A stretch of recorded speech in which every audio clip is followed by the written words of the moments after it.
తెనుగోళ్ళు ఇచ్చిన శిల్పక పండ్లు తేనె మామిడి పండ్లు తీయంగా దిందామె తీరొక్క పండ్లు చిలక నేరేడు పండ్లు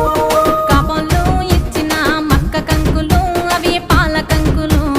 కాల్చుకొని తిందాము కందికాయలు పచ్చి పల్లికాయలు గుజారి గుజారి మామిళ్ళ కిందో నల్ల మామిళ్ళ కింద కుసుమరోళ్ళేసిన కుందన బొమ్మ అది కుందన బొమ్మ